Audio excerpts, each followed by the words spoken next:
إن الحمد لله نحمده ونستعينه ونستغفره ونعوذ بالله من شرور أنفسنا ومن سيئات أعمالنا من يهده الله فلا مضل له ومن يضلل فلا هادي له وأشهد أن لا إله إلا الله وحده لا شريك له وأشهد أن محمدا عبده ورسوله أما بعد فإن خير الحديث كتاب الله وخير الهدي هدي محمد صلى الله عليه وعلى آله وسلم وشر الأمور محدثاتها وكل محدثة بدعة وكل بدعة ضلالة وكل ضلالة في النار.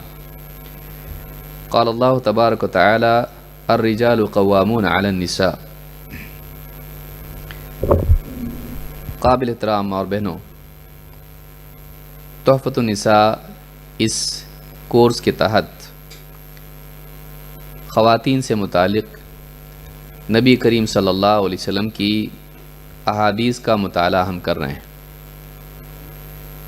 پچھلے درس میں ہم نے دیکھا تھا کہ خواتین عید کی نماز کے لیے عیدگاہ جائیں گی اور یہ جانا ان کے لیے واجب ہے راجح قول کے مطابق، اگرچہ جمہور علماء عام طور سے علماء اس کے قائل ہیں کہ یہ سنت ہے، لیکن حدیث میں اللہ کے نبی صلی اللہ علیہ وسلم کا خواتین کو حکم دینا اور خاص طور سے عید کے دن عیدگاہ آنے کے لیے کہنا یہ بتاتا ہے کہ یہ امر ہے، اور ایک عام قاعدہ ہے کہ نبی کریم صلی اللہ علیہ وسلم اگر کسی چیز کا حکم دیں اور اس میں کسی قسم کی رخصت نہ دیں، کوئی اور حدیث دلیل ایسی نہ ملے جس سے اس میں رخصت ثابت ہوتی ہو، تو چیز واجب ہو جاتی ہے، یعنی لازم ہو جاتی ہے۔ آج ایک نیا مسئلہ خواتین سے متعلق ہم دیکھیں گے، اور نبی کریم صلی اللہ علیہ وسلم کی ایک حدیث کا مطالعہ کریں گے جو عبادتی زندگی سے نہیں بلکہ معاشی زندگی سے ہے۔ اس میں مال سے متعلق ایک بہت اہم حکم خواتین کے لیے بتایا گیا ہے۔ حدیث کے الفاظ ہیں: عن ابی ہریرہ عن النبی صلی اللہ علیہ وسلم قال اذا انفقت المرأة من کسب زوجها عن غیر امره فله نصف اجره، وفي رواية اذا انفقت المرأة من کسب زوجها من غیر امره فلها نصف اجره۔ یہ دو حدیثیں ہیں جو صدقے سے متعلق ہیں، اور صدقے کا اجر اس حدیث میں بتایا گیا ہے۔ ابو ہریرہ رضی اللہ تعالیٰ عنہ اس حدیث کے راوی ہیں، کہتے ہیں اللہ کے نبی صلی اللہ علیہ وسلم نے فرمایا اذا انفقت المرأة من کسب زوجها، جب ایک عورت اپنے شوہر کے کسب سے، اس کی کمائی سے، شوہر کی کمائی سے اگر انفاق کرے یعنی خرچ کرے، عن غیر امرہ، شوہر کے حکم کے بغیر، کہ شوہر کا اس پر حکم نہ ہو، فلہ نصف اجرہ، تو اس شوہر کو اس صدقے کا، اس خرچ کا آدھا ثواب ملے گا۔ اس حدیث کو امام البخاری نے کتاب البیوع میں حدیث نمبر 2066 پر، اور امام مسلم نے کتاب الزکاہ میں حدیث نمبر 1026 پر روایت کیا ہے۔ ایک اور روایت میں ہے اذا انفقت المرأة من کسب زوجها، جب ایک عورت اپنے شوہر کی کمائی میں سے خرچ کرے، انفاق کرے، صدقات وغیرہ دے، من غیر امرہ، شوہر کے حکم کے بغیر ہی، فلہا نصف اجرہ، تو اس عورت کو اس صدقے کا، اس خرچ کا، اس مال کا آدھا ثواب، آدھا اجر ملے گا۔ اس حدیث کو امام ابو داؤد نے اپنی سنن میں روایت کیا ہے، حدیث نمبر 1687۔ صحیح الجامع صغیر میں حدیث نمبر 403 پر شیخ الالبانی کہتے ہیں کہ حدیث صحیح ہے۔ ان دونوں حدیثوں میں صدقے کے بارے میں ایک بہت ہی اہم بات بیان ہوئی ہے، وہ یہ کہ چونکہ آپ جانتے ہیں گھر کے خرچ کی ذمہ داری شوہر پر ہے، شوہر کمانے والا ہوتا ہے اور بیوی گھر سنبھالنے والی ہوتی ہے۔ شوہر کی دنیا باہر کی ہے اور بیوی کی دنیا گھر کی ہے۔ شوہر باہر کے مسائل دیکھے گا، معاشی اعتبار سے بھاگ دوڑ کر کے گھر والوں کے اخراجات کو وہ پورا کرنے کی کوشش کرے گا۔ بیوی پر ذمہ داری کیا ہے؟ وہ شوہر کے گھر کی دیکھ بھال کرے، بچوں کی تربیت کرے۔ اب اگر خرچ کرنا ہے تو بیوی کے پاس یا تو جائیداد کا پیسہ ہوگا، یا شوہر کا دیا ہوا پیسہ ہوگا، یا شوہر امانت والا پیسہ ہوگا جو خرچ کے لیے وہ گھر کی ذمہ داریوں کے لیے دیتا ہے۔ اب اگر عورت اس مال میں سے خرچ کرتی ہے تو اس کا کیا حکم ہے؟ یہ جائز ہے یا نہیں ہے؟ اس حدیث سے معلوم ہوتا ہے کہ اگر شوہر کے مال سے عورت خرچ کرتی ہے، صدقات وغیرہ دیتی ہے، تو اس کا ثواب شوہر کو بھی ملے گا اور بیوی کو بھی۔ شوہر کو نصف ثواب کہا گیا اور بیوی کو بھی نصف ثواب، آدھا ثواب بتایا گیا۔ آدھا اس اعتبار سے نہیں ہے کہ واقعی وہ آدھا ہو، بلکہ دونوں کو برابر برابر ثواب ملے گا، یعنی اس صدقے میں دونوں بھی شریک ہیں۔ مال شوہر کا ہے اور دینے والی عورت ہے، لہٰذا اصل مال شوہر کا ہونے کی وجہ سے اس کو ثواب ملے گا، اور صدقات دینے کا عمل عورت کا ہے، اس اعتبار سے ثواب عورت کو ملے گا۔ تو ایک بہت ہی اہم حدیث ہے، اس سے معلوم ہوتا ہے کہ گھر میں اگر صدقات کا ماحول بنا ہوا ہو تو بیوی اگر شوہر کے مال میں سے بھی صدقہ کرتی ہے تب بھی شوہر کو اور بیوی کو دونوں کو ثواب اس کا ملتا ہے۔ لیکن یہاں ایک مسئلہ ہے کہ کیا بیوی شوہر کے مال سے اس کی اجازت کے بغیر خرچ کر سکتی ہے؟ علماء نے اس میں ایک بات کہی ہے ساری احادیث کو دیکھتے ہوئے، وہ یہ کہ اگر وہ جو مال ہے شوہر کا ہے تو اس کا امر ضروری نہیں کہ خصوصی طور پر اس صدقے کے بارے میں ہو، لیکن ایک عام اجازت اگر شوہر کی ہے تو عورت کے لیے اس کی گنجائش ہے۔ یعنی جیسے شوہر عمومی طور پر کہہ چکا ہو کہ اگر اتنا اتنا پیسہ اگر کہیں دینا ہو دے دیا کرنا، کوئی مسئلہ نہیں، لیکن بالتعین یہ نہیں کہا کہ فلاں شخص کو دینا، فلاں فقیر کو دینا، فلاں رشتہ دار کو، محتاج کو دینا، کسی کو دینا، نام لے کے نہیں کہا ہے۔ تب بھی عورت اپنی ثوابدید سے، اپنے اجتہاد سے کہیں اس کو مناسب لگتا ہے کہ یہاں صدقہ دینا چاہیے اور دیتی ہے، جبکہ اسپیسیفکلی شوہر نے نہیں کہا ہے، تب بھی عورت کو بھی اور مرد کو بھی، بیوی کو بھی اور شوہر کو بھی اس کا ثواب ملے گا۔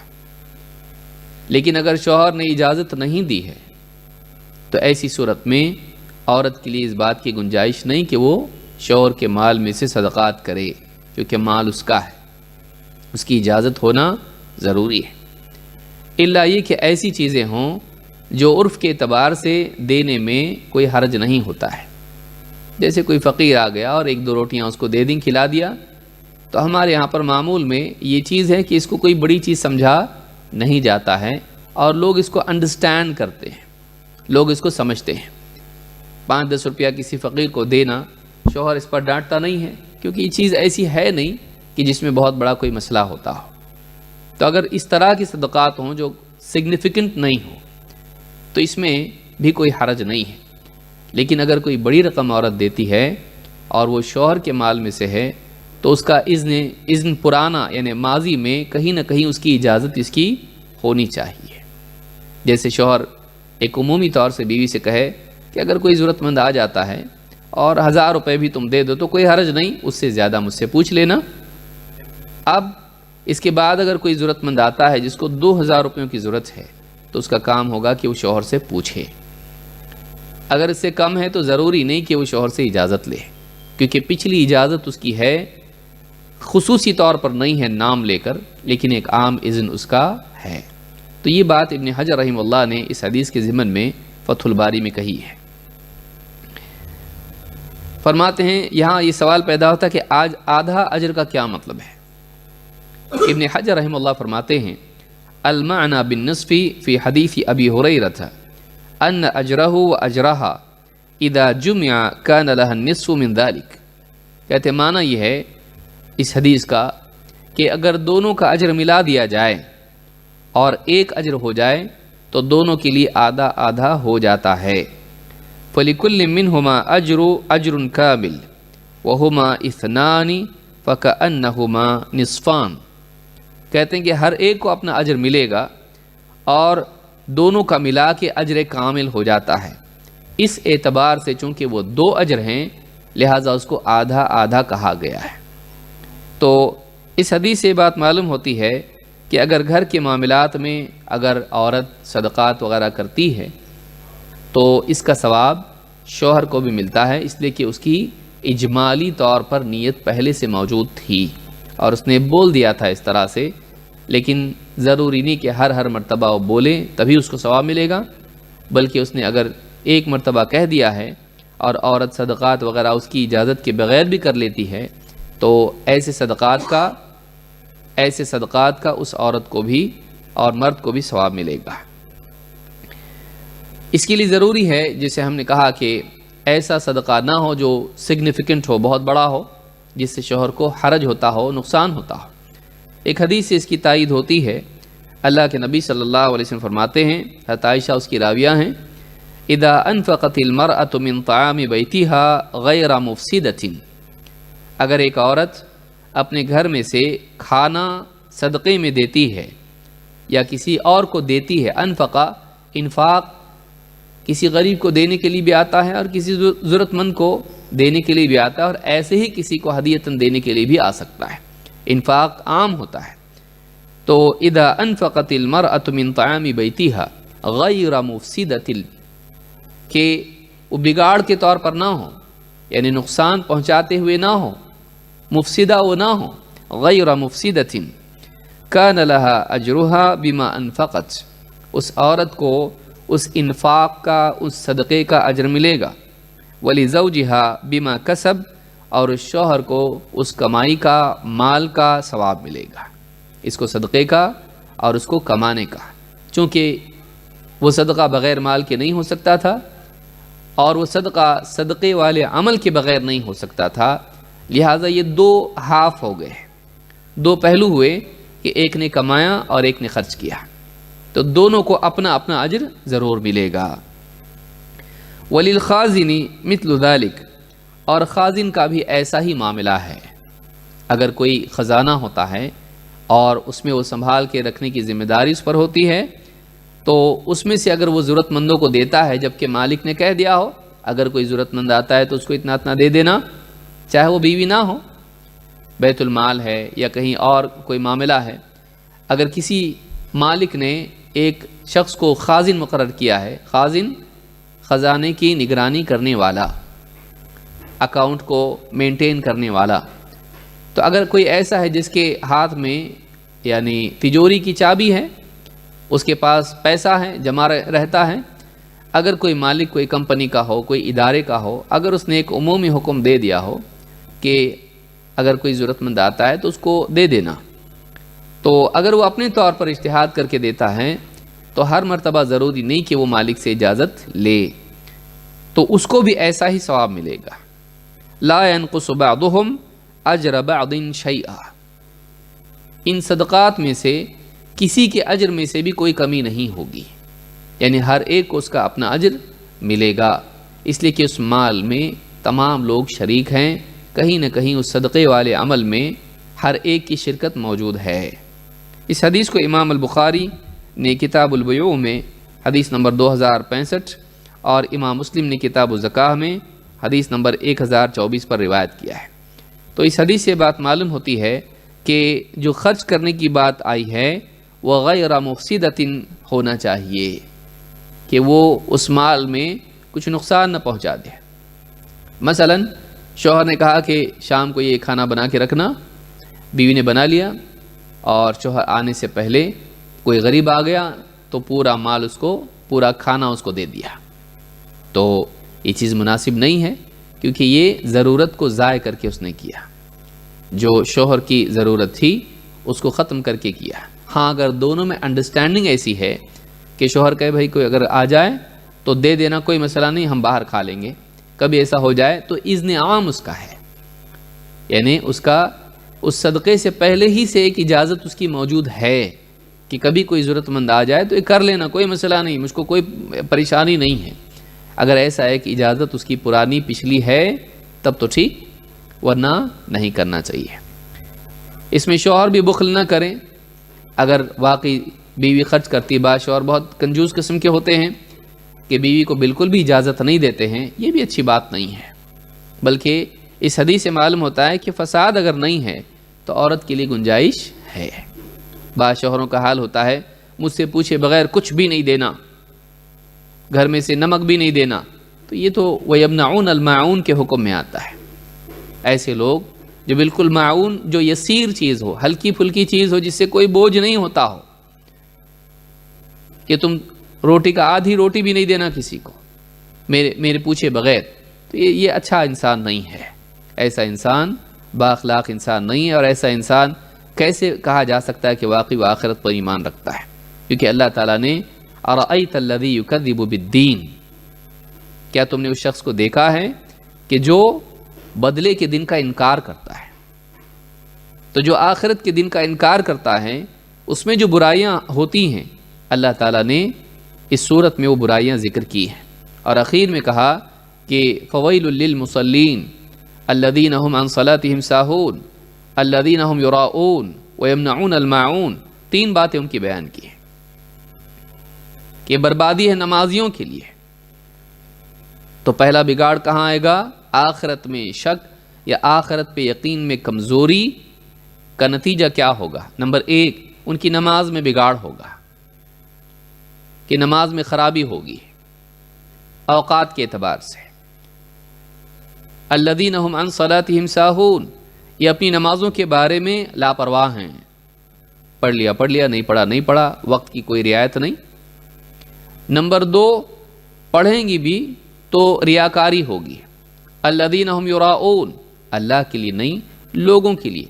تو جو انسان آخرت کے اوپر ایمان میں کمزور ہوگا، اس کی زندگی میں دکھاوا آ جائے گا، وہ لوگوں کو دکھا دکھا کے کام کرے گا، ہر چیز میں لوگوں سے تعریف چاہے گا، لوگوں کے ہاں مقام بنانے کی کوشش کرے گا، اللہ کے ہاں مقام بنانے کی بجائے آخرت میں اجر کی بجائے وہ دنیا میں شہرت کو ترجیح دے گا۔ الذین هم یراؤون۔ اور تیسری چیز وَيَمْنَعُونَ الْمَاعُونَ، اس میں پرلے درجے کی کنجوسی پیدا ہو جائے گی، گھٹیا درجے کا کنجوس ہوگا، کہ معون کہ اپنی چیز عاریتاً دینے میں بھی وہ پرہیز کرے گا، کہ کوئی کہے کہ بھائی کنویں سے پانی نکالنے کے لیے ہم کو ذرا ڈول دے دیجئے، وہ ڈول چھوٹا ہو کے تو نہیں آئے گا، پگھل کے تو نہیں آئے گا گھر پہ، جو دیا تھا واپس آئے گا، لیکن وہ بھی نہیں دے گا، کنجوسی اتنی کرے گا کہ نہیں خراب ہو جائے گا، ہم سنبھال کے رکھنا چاہتے ہیں، زیادہ دنوں تک چلنا چاہیے، دے دوں گا معلوم نہیں خراب ہو جائے گا۔ ایسی چیز جو یعنی کوئی ایسی بڑا نقصان اس میں کچھ بھی نہیں ہے، اس میں نقصان، یا کوئی نمک مانگ لے، کی چیز مانگ لے، پاس پڑوس سے لوگ آتے جاتے ہیں، روٹی مانگ لے کہ بھئی ہمارے گھر میں ذرا بچہ رو رہا ہے رات کی دیر سے اور ہمارے گھر میں روٹی نہیں، ذرا ایک روٹی ہو تو دے دیجئے، نہیں ہم نہیں دیتے، ہم کو بھی لگتی ہے۔ اس طرح سے کنجوسی لوگ کریں، معون ہلکی پھلکی چیز جس کے دینے میں کوئی نقصان نہیں ہوتا ہے، کوئی بوجھ نہیں ہوتا ہے، جو ایک دوسرے کی معونت ہوتی ہے، ایک دوسرے کی مدد ہوتی ہے، جس سے انسان کوئی استفادہ کر لی، چھوٹی سی چیز ہے بہت بڑی نہیں، وہ بھی نہیں دے گا، تو یہ برائی ہے۔ تو اس حدیث کے دونوں پہلو ہیں، ایک تو یہ کہ عورت ایک دم آزاد ہو کے شوہر کے مال کو اڑانے والی نہ بنے، اپنی دل سے ایک دم بڑا خرچ کر دیا کہ شوہر دل تھام کے بیٹھ گیا گھر پہ آنے کے بعد میں کہ اتنا بڑا خرچہ کیسے کر دی۔ کوئی آدمی آیا تھا اور اس کو اپنے گاؤں جانا تھا، فلائٹ کا ٹکٹ تھا، اس کا میں نے فلائٹ کے ٹکٹ کے لیے 5-10 ہزار روپے دے دی، تو ایک دم اچانک ایسا، یا پھر اتنا کنجوس آدمی ہو جائے کہ پھر وہ عورت کو اپنے گھر کی سوئی بھی باہر دینے سے ڈانٹے کہ تم نے کیسے دے دی سوئی، کیسے دے دیا نمک، کیسے دے دی تم نے ایک روٹی، تو اتنا زیادہ کنجوس آدمی ہو جائے، یہ بھی برا ہے۔ تو اس دونوں باتوں کو یاد رکھنا ضروری ہے۔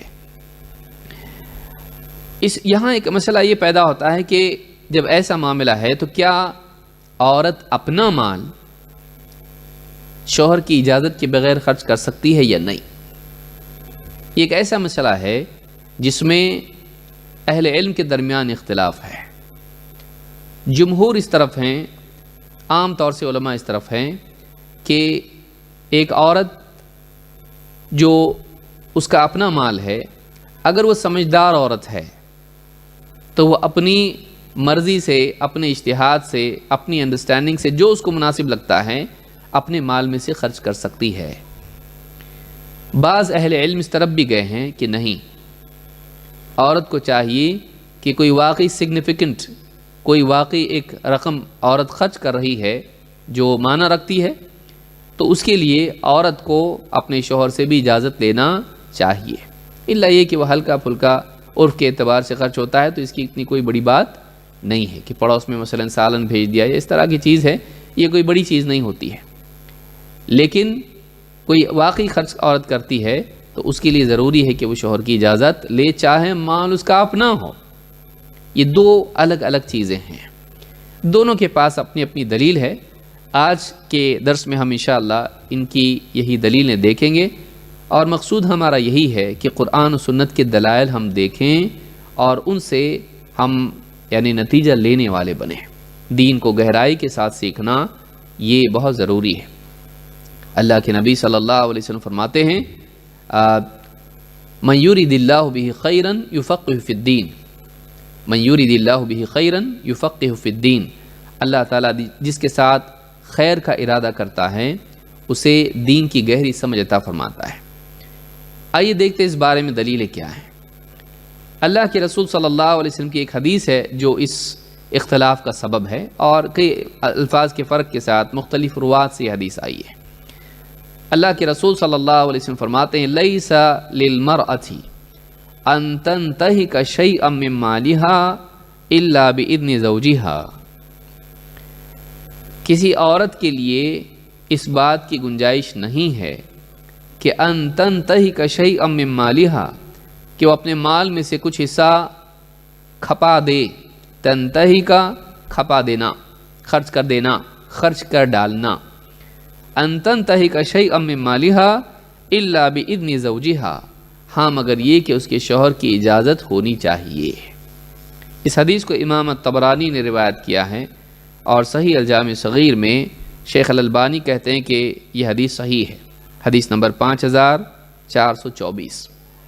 یہ وہ حدیث ہے، یا اس معنی میں جو حدیثیں آئی ہیں اس سے معلوم ہوتا ہے کہ عورت کے لیے یہ اس بات کی گنجائش نہیں ہے، مناسب نہیں ہے کہ وہ شوہر کی اجازت کے بغیر اپنا مال خرچ کرے۔ یہاں ان تنتهك شيئا من مالها میں ایک اشارہ اس طرف بھی ہے کہ وہ بالکل لٹا دے مال کو۔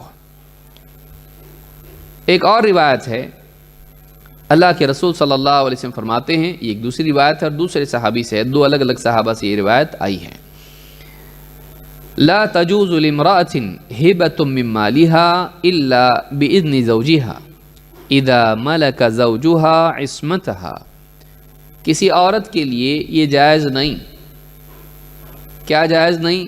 ہبۃ من مالها، اپنے مال میں سے وہ کسی کو ہدیہ دے دے، کہیں پہ کوئی یعنی کوئی چیز کسی کو دے دے، الا باذن زوجها، ہاں مگر یہ کہ وہ صدقہ، وہ ہبہ، وہ گفٹ اس کے شوہر کی اجازت سے ہونا چاہیے۔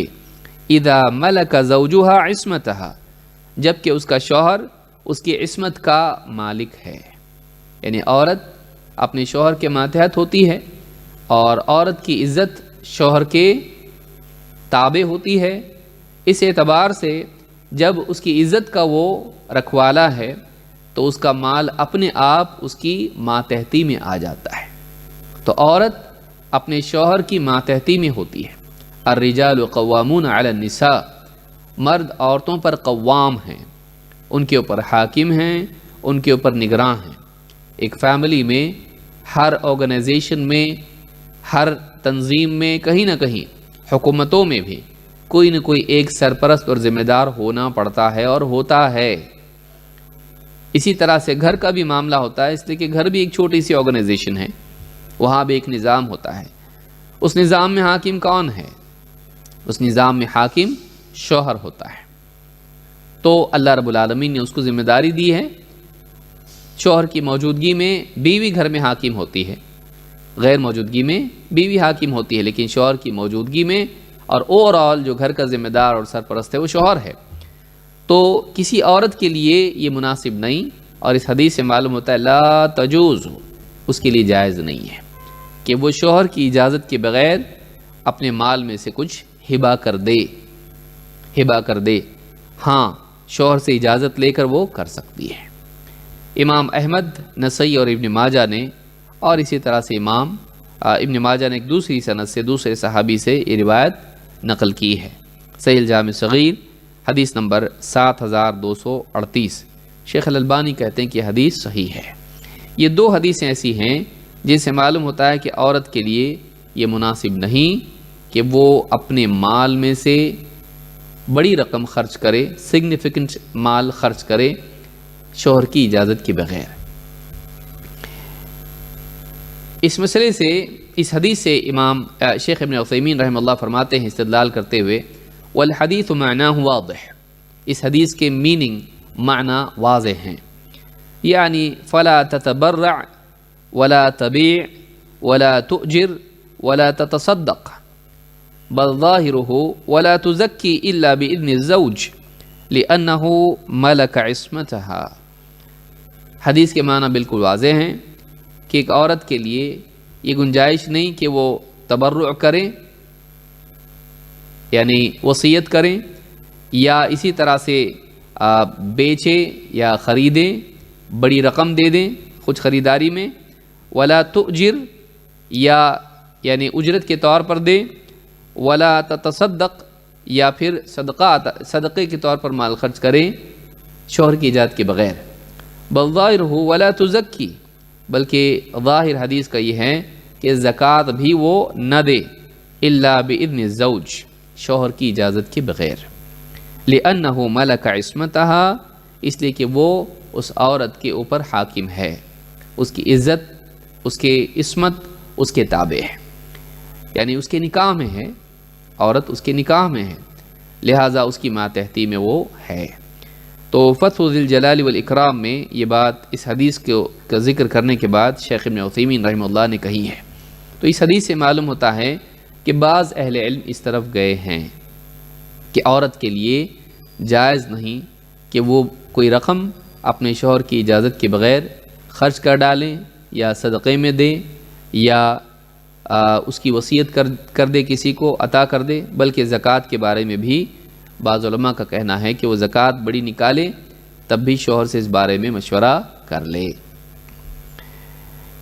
لیکن بعض حدیثیں ایسی ہیں جن سے معلوم ہوتا ہے کہ عورت، بہت ساری خواتین نے صدقہ کیا لیکن شوہر کی اجازت کا اس میں ذکر نہیں آتا ہے. تو بعض علماء ان احادیث کی وجہ سے اس طرف گئے ہیں کہ عورت کے لیے ضروری نہیں کہ وہ اپنے شوہر سے اس کی اجازت لے. آئیے دیکھتے ہیں وہ حدیثیں کیا ہیں، اور ان علماء کی بات بھی دیکھتے ہیں جنہوں نے ان احادیث کے ضمن میں کچھ باتیں کہی ہیں.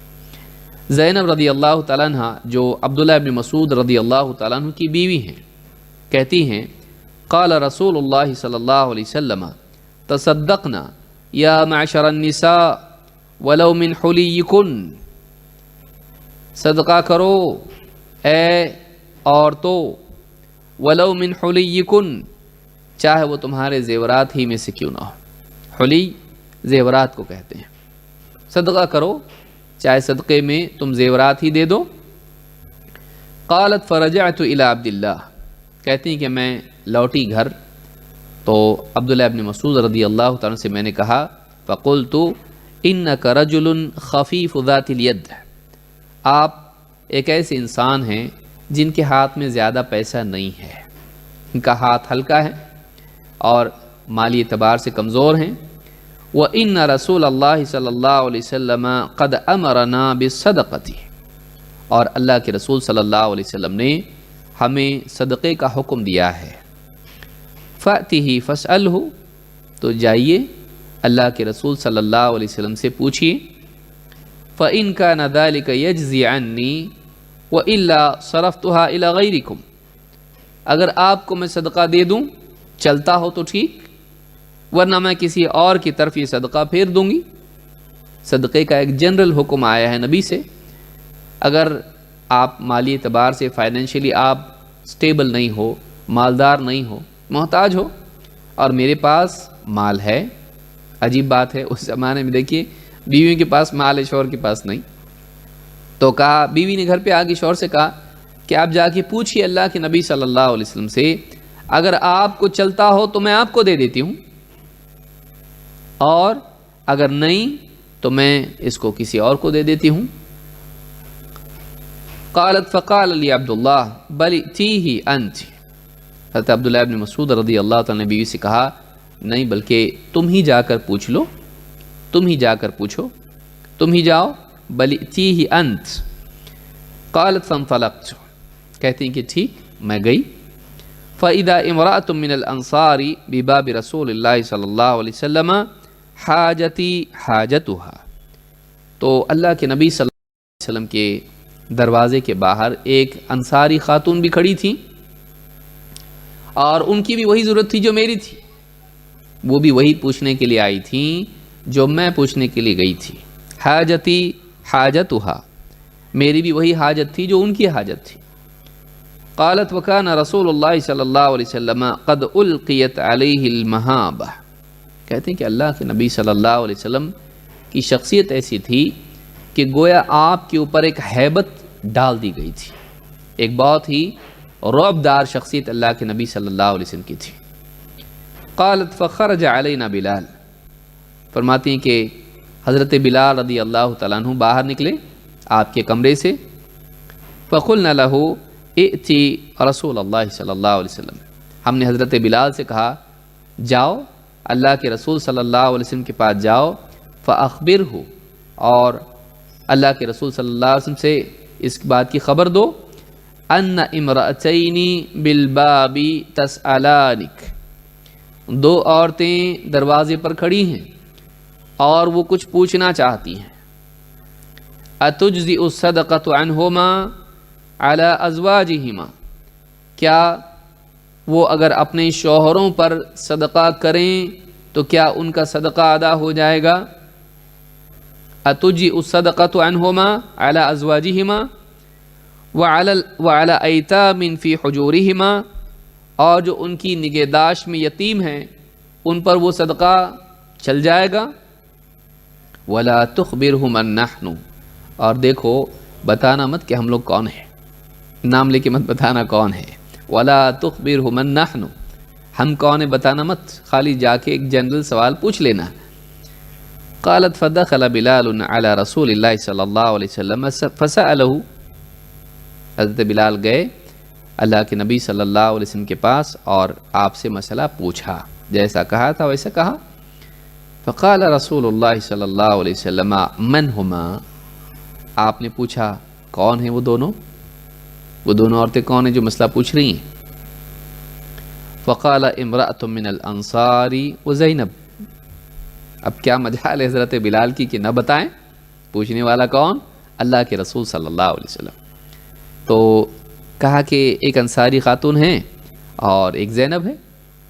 فقال رسول اللہ صلی اللہ علیہ وسلم ای الزینب، زینبوں میں سے کون سی زینب؟ ای الزینب، کیونکہ زینب بہت ساری تھی وہاں پر۔ فقال رسول اللہ صلی اللہ علیہ وسلم ای الزینب، قال امرأۃ عبداللہ، عبداللہ کی بیوی، عبداللہ ابن مسعود کی بیوی۔ فقال له رسول اللہ صلی اللہ علیہ وسلم لہما اجران، اجر القرابۃ و اجر الصدقہ، ان دونوں سے کہو کہ ان کے لیے دونوں کے لیے اجر ہے اور ان دونوں کے لیے دو اجر ہیں۔ لہما اجران، ان کے لیے تو 2 ثواب ہیں، اگر وہ شوہر پر خرچ کریں ان کے لیے 2 ثواب ہیں۔ اجر القرابہ، ایک رشتہ داری نبھانے کا اجر، و اجر الصدقہ، اور دوسرے صدقے کا اجر۔ اس حدیث کو امام البخاری نے کتاب الزکاہ میں روایت کیا ہے، حدیث نمبر 1466، اور مسلم کتاب الزکاہ حدیث نمبر 1000، اور الفاظ مسلم کے ہیں۔ تو اس حدیث سے یہ بات معلوم ہوتی ہے کہ ایک عورت نبی صلی اللہ علیہ وسلم کے پاس آئی اور شوہر سے اجازت نہیں بلکہ نبی صلی اللہ علیہ وسلم سے اجازت لے رہی ہے کہ وہ اپنے مال میں سے صدقہ کر سکتی ہے یا نہیں۔ اس حدیث میں یہ نہیں آتا ہے کہ انہوں نے اپنے شوہر سے پوچھا ہو کہ میں صدقہ کروں یا نہیں کروں۔ ہاں، یہ کہا کہ نبی صلی اللہ علیہ وسلم نے صدقے کا حکم دیا ہے تو آپ جا کے پوچھیے.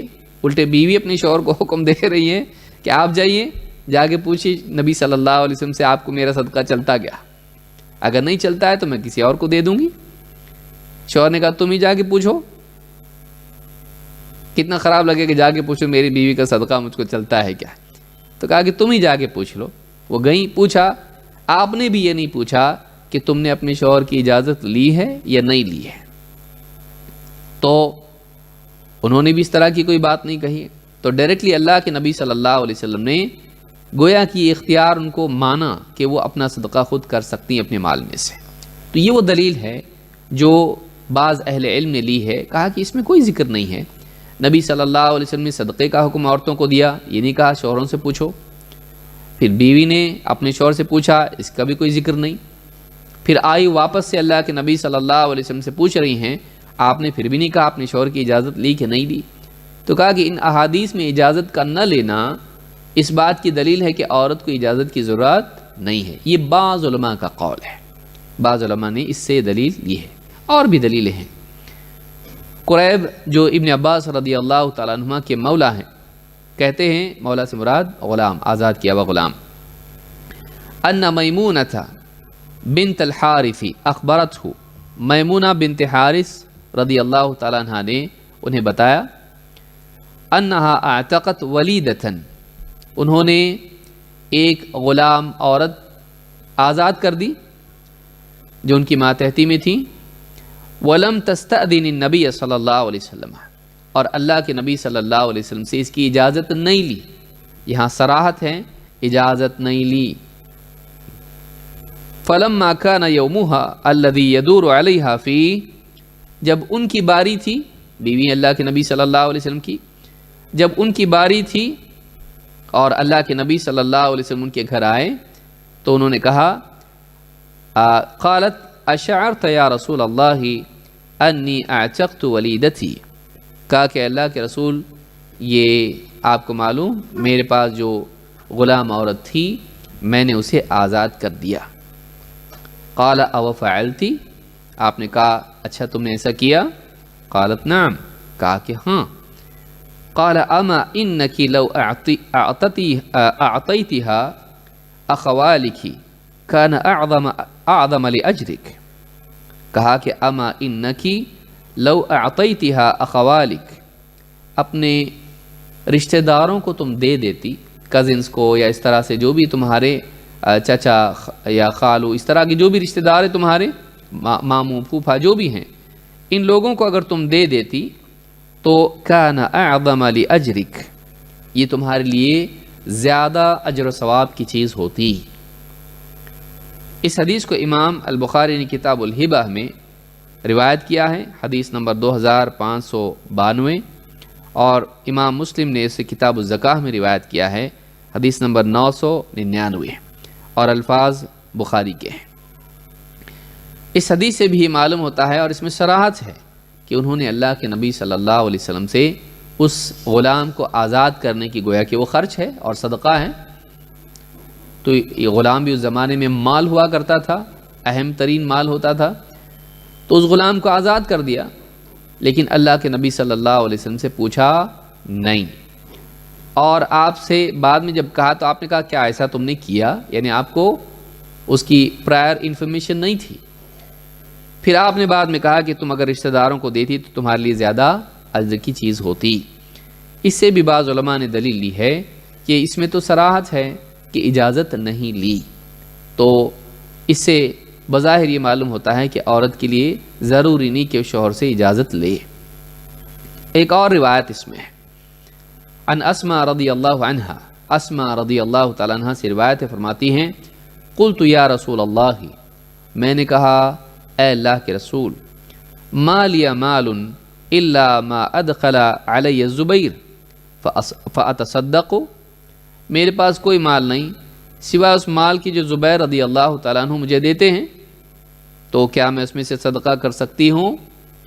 قال تصدقی ولا توعی فیوعى علیک, کہا صدقہ کرتی رہو, باندھ باندھ کے محفوظ کر کے سنبھال سنبھال کے مت رکھو, کہ اللہ بھی تم سے روک رکھے، مال کو روک کے جمع کر کے سنبھال کے تجوری میں سیف بالکل نہیں دینا نہیں دینا نہیں دینا، ایسا مت کرو، بڑھنا چاہیے مال گھٹنا نہیں چاہیے، ایسا مت کرو، یعنی باندھ کے سنبھال کے محفوظ کر کے مال مت رکھو کہ اللہ بھی تم سے روک رکھے، یعنی تم خرچ نہیں کرو گی تو تم پر اللہ بھی خرچ کرنا بند کر دے، ایسا مت کرو۔ تو کہا تصدقی، صدقہ کرو۔ اس حدیث کو امام البخاری نے کتاب الہبہ میں روایت کیا ہے، حدیث نمبر 2590، اور امام مسلم نے کتاب الزکاہ میں اس کو روایت کیا ہے، حدیث نمبر 1029، اور الفاظ بخاری کے ہیں۔ اس میں بھی اللہ کے نبی صلی اللہ علیہ وسلم نے صدقے کا حکم دیا اور روک کر رکھنے سے منع کیا، لیکن یہاں یہ نہیں کہا کہ اپنے شوہر سے بھی اجازت لے لو۔ تو اس حدیث سے بھی بعض علماء نے دلیل لی کہ آپ نے براہ راست عورت کو مکلف قرار دیتے ہوئے اور مخاطب کرتے ہوئے حکم دیا کہ وہ صدقہ کرے، اور یہ نہیں کہا کہ شوہر کی اجازت کے بغیر خرچ نہیں کر سکتی۔ یہی وجہ ہے کہ امام البخاری کا یہی مذہب ہے۔ مذہب یعنی کوئی عالم کوئی رائے اختیار کرے، ذہب الیہ سے ہوا کہ اس طرف امام بخاری اس طرف گئے ہیں، یعنی ان کی رائے یہ ہے۔ کیا؟ امام البخاری اپنی صحیح بخاری میں کہتے ہیں باب ہبۃ المرأۃ لغیر زوجہا وعتقہا، عورت کا ہبہ کرنا، گفٹ کرنا اپنے شوہر کی اجازت کے بغیر اور اس کا آزاد کر دینا، اذا کان لہا زوج، جبکہ شوہر اس کا ہے، فہو جائز، تو وہ جائز ہے، اذا لم تکن سفیہا، جبکہ وہ عورت نادان نہ ہو، پیسوں کے معاملے میں وہ میچورڈ نہ ہو، اگر نادان نہ ہو سفیہ نہ ہو تو چلتا ہے۔ فاذا کانت سفیہۃ لم یجز، اگر پیسوں کے بارے میں اس کو زیادہ سمجھ نہ ہو کہ پیسے کیسے خرچ کرتے ہیں، اور وہ نادان ہو، سفیہ ہو، بے وقوف ہو یا نادان ہو، تو ایسی عورت کے لیے گنجائش نہیں ہے۔ یہ بھولی بھالی عورت ہے، اس کو پیسوں کا کچھ ججمنٹ نہیں ہے، تو ایسی عورت کے لیے لم یجز، اس کے لیے جائز نہیں ہے۔ قال اللہ تعالی، اللہ تعالیٰ نے فرمایا وَلَا تُؤْتُوا السُّفَهَاءَ أَمْوَالَكُمْ، اپنے مال سفہاء کو مت دے دو، یعنی ایسے لوگوں کو جو مال کے بارے میں کم سمجھ ہوں کہ کیسے خرچ کرنا چاہیے، اگر ان کو اتنی سمجھ نہیں ہو، بس یوں ہی لٹا دیں گے پیسے کو ایسی جگہوں پر جہاں نہیں کرنا چاہیے خرچ، یا ایسی مقدار میں یا ایسے طریقے سے جن کو مال خرچ کرنے کا سینس نہ ہو، ان کو اپنا مال مت دو۔ تو اس طرح سے اس آیت سے امام البخاری نے دلیل پکڑی کہ جن کو نہیں دینا ہے وہ سفہاء ہیں، تو جو سفہاء نہیں ہیں تو اس کو کیا کہا جائے گا؟ رشیدہ، یعنی جس کے اندر مال کی سمجھ ہو، میچورڈ ہو، انٹیلیجنٹ ہو، مال خرچ کرنے کا اس کو طریقہ ہو۔ اگر ایسی عورت ہے تو امام البخاری اور عام طور سے اہل علم کے نزدیک یہ مسئلہ معروف ہے کہ سمجھدار عورت کو گنجائش ہے، لیکن جس عورت کو سمجھ نہ ہو پیسوں کی، وہ عورت اس کے لیے اجازت اس کی نہیں ہے۔ ابن حجر رحمہ اللہ اس اختلاف کو بیان کرتے ہوئے فرماتے ہیں وَبِهَذَا الْحُكْمِ قَالَ الْجُمْهُورِ، یہی بات جمہور نے کہی ہے۔ جمہور کہتے ہیں جنرلی، موسٹلی علماء نے کیا کہا ہے، جمہور ہے، وہ جمہور نہیں ہے۔ جمہور کا مطلب ہوتا ہے عموماً علماء نے بات کہی ہے، زیادہ تر علماء نے بات کہی ہے، اس کا مطلب سارے علماء نہیں ہوتا ہے۔ جمہور کا مطلب ہوتا ہے زیادہ تر، عام طور سے علماء نے یہی بات کہی ہے، جمہور۔ وخالف طاؤوس فمنع مطلقا، ہاں اس میں امام طاؤوس رحمہ اللہ جو تابعین میں سے ہیں، عبداللہ ابن عباس کے شاگرد ہیں، انہوں نے مطلقاً منع کیا ہے۔ جیسا کہ پچھلی حدیث ہم نے دیکھی، انہوں نے کہا بالکل نہیں، عورت تھوڑی رقم بڑی رقم کچھ بھی اپنے شوہر کی اجازت کے بغیر خرچ نہیں کر سکتی ہے۔ وعن مالک لا يجوز لها ان تعطي بغیر اذن زوجها ولو كانت رشیدة الا من الثلث، امام مالک ابن انس رحمہ اللہ فرماتے ہیں، چاروں اماموں سے ایک امام ہیں، امام مالک کہتے ہیں کہ لا يجوز لها ان تعطي بغیر اذن زوجها ولو كانت رشیدة، سمجھدار عورت بھی ہو تب بھی وہ عورت اپنے شوہر کی اجازت کے بغیر مال خرچ نہیں کر سکتی ہے، الا من الثلث، 1/3 سے زیادہ اگر وہ خرچ کر سکتی ہے، اس کو اجازت ہے۔ 1/3 مال اس کو گنجائش ہے کہ وہ اپنی مرضی سے خرچ کریں، پورا کا پورا مال وہ لٹا نہیں سکتی ہے۔ 1/3 کس اعتبار سے؟ کیونکہ مرنے کے قریب کسی بھی انسان کو، چاہے وہ مرد ہو یا عورت ہو، اس بات کی اجازت ہے کہ اپنے مال میں کم از کم 1/3 میں وصیت کر سکتا ہے۔ تو جب مرتے وقت کر سکتی ہے تو اس سے پہلے کیوں نہیں؟ تو امام مالک اس طرف گئے ہیں کہ ایک انسان چونکہ 1/3 میں اپنی وصیت کر سکتا ہے تو عورت بھی اسی میں شامل ہے، تو وہ اپنی زندگی میں 1/3 مال میں تو مختار ہے، لیکن 1/3 مال سے زیادہ میں شوہر کی اجازت اس کے لیے ضروری ہے، چاہے وہ سمجھدار عورت کیوں نہ ہو۔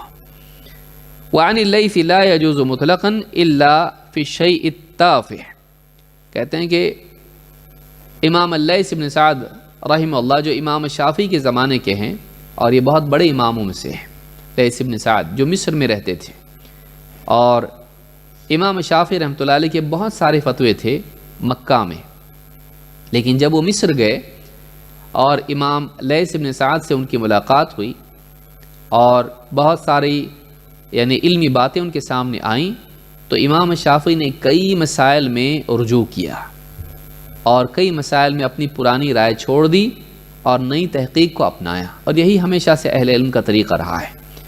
تو امام شافعی کے اتنے رجوع ہیں کہ اس کی وجہ سے کہا جاتا ہے کہ یہ امام شافعی کا قول قدیم ہے اور یہ قول جدید ہے، یہ ان کا پرانا فتویٰ ہے اور یہ نیا فتویٰ ہے۔ تو امام شافعی کے زمانے کی ہیں لیث بن سعد، اور بڑے علماء میں سے گزرے ہیں۔ تو لیث بن سعد کہتے ہیں کہ لا يجوز مطلقا الا فی الشیء التافہ، وہی بات جو طاؤس نے کہی ہے، لیکن لیث بن سعد کہتے ہیں کہ چھوٹی موٹی چیز میں چل جائے گا، ورنہ نہیں، شوہر کی اجازت کے بغیر نہیں۔ وَأَدِلَّةِ الْجُمْهُورِ مِنَ الْكِتَابِ وَالسُّنَّةِ كَثِيرًا، ابن حجر رحمہ اللہ نے جمہور کے مذہب کو ترجیح دی ہے کہ سمجھدار عورت ہو وہ خرچ کر سکتی ہے، اور کہتے ہیں وَأَدِلَّةُ الْجُمْهُورِ مِنَ الْكِتَابِ وَالسُّنَّةِ كَثِيرًا، جمہور کے پاس کتاب و سنت سے بہت ساری دلیلیں اس بارے میں ہیں کہ عورت سمجھدار ہو تو خرچ کر سکتی ہے۔ فتح الباری میں بات ابن حجر نے کہی ہے۔ امام الخطابی رحمہ اللہ نے ایک اور بات کہی ہے، یہ بھی بڑے علماء میں سے گزرے ہیں۔ خطابی کہتے ہیں کہ عند اکثر الفقہاء هذا على معنى حسن العشرة واستطابة نفس الزوج بذلك، کہتے ہیں کہ اکثر فقہاء کے نزدیک یہ جو حدیث ہے کہ عورت اپنے شوہر کی اجازت کے بغیر خرچ نہیں کر سکتی، یہ وجوب کے درجے میں نہیں ہے، یہ حسن معاشرت کے اعتبار سے ہے کہ گھریلو ماحول کو اچھا رکھنے کے لیے بہتر ہے کہ عورت اپنے شوہر سے اجازت لے۔ علی معنی حسن العشرة واستطابة نفس الزوج بذلك، اس اعتبار سے ہے کہ اگر شوہر سے پوچھے گی تو وہ راضی رہے گا، خوش رہے گا کہ میری ماتحتی میں بیوی ہے، بس اس اعتبار سے ہے، یہ اوبلیگیٹری نہیں ہے، ایسا امام الخطابی کہتے ہیں۔ الا ان یکون ذلک فی غیر رشیدہ، ہاں مگر یہ بات اگر وہ غیر رشیدہ ہو تو پھر یہ اجازت نہیں ہے۔ یہی بات امام الخطابی نے اکثر فقہا کے حوالے سے کہی ہے کہ اگر سمجھدار عورت ہے تو بہتر ہے کہ پوچھ لیں، لازم تو نہیں، لیکن اگر رشیدہ نہیں ہے، سمجھدار نہیں ہے پیسوں کے معاملے میں، تو اس عورت کو بھی اجازت نہیں ہے۔ تو یہ بات معالم السنن میں امام الخطابی نے کہی ہے، جو ان کی اپنی کتاب ہے۔ شیخ الالبانی کیا کہتے ہیں؟ شیخ الالبانی کہتے ہیں کہ وما قد يعتمد علیہ من، اب یہاں پر سوال پیدا ہوتا کہ یہ کیا ہے؟ ایک حدیث میں تو آ رہا ہے کہ اللہ کے نبی صلی اللہ علیہ وسلم نے منع کر دیا، اور دوسری حدیث میں آ رہا ہے کہ وہاں کوئی اجازت کی بات ہی نہیں ہے اور بغیر اجازت دکھائی دے رہا ہے کہ خرچ ہو رہا ہے، تو کیا بات ہے؟ امام شیخ الالبانی نے اس میں 3 باتیں کہی ہیں جو بہت ہی عمدہ ہیں۔ انہوں نے کہا کہ نمبر 1، جن احادیث میں اجازت کا ذکر نہیں ہے تو ضروری نہیں کہ اس وقت ہی اجازت کا معاملہ رہا ہو. شوہر سے پرانی اجازت، جیسا کہ ہم کہتے ہیں کہ اگر ایک عام اجازت شوہر کی بیوی کو ہو کہ تم کو چاہے تو تم خرچ کر سکتی ہو، تو ہو سکتا ہے کہ وہاں ویسی اجازت رہی ہو. اس وقت میں خصوصی طور پر شوہر سے اجازت لینے کا ذکر نہ ہونا یہ لازم نہیں آتا ہے کہ انہوں نے کبھی بھی اجازت نہ لی ہو سکتا ہے ان کے لیے اذن عام ہو. نمبر 2، اگر یہ نہ مانا جائے اور بظاہر یہ بعید بھی دکھائی دیتا ہے، اگر یہ نہ بھی مانا جائے تو دوسری بات شیخ الالبانی کہتے ہیں کہ یہ بہت ممکن ہے کہ یہ جو اجازت، یعنی یہ جو عورتوں کا بلا اجازت خرچ کرنا ان حدیثوں میں آیا ہے، وہ اس وقت کی بات ہو جب یہ حکم منع کا اللہ کے نبی صلی اللہ علیہ وسلم نے نہیں دیا تھا. کہ ہو سکتا ہے پہلے ان کے لیے گنجائش رہی ہو، پہلے کئی چیزوں کی گنجائش تھی، لوگ نماز میں بات کر لیا کرتے تھے، شراب لوگ پی لیا کرتے تھے، عورتیں پردہ نہیں کرتی تھیں. تو اس طرح کی کئی حدیثیں ہیں.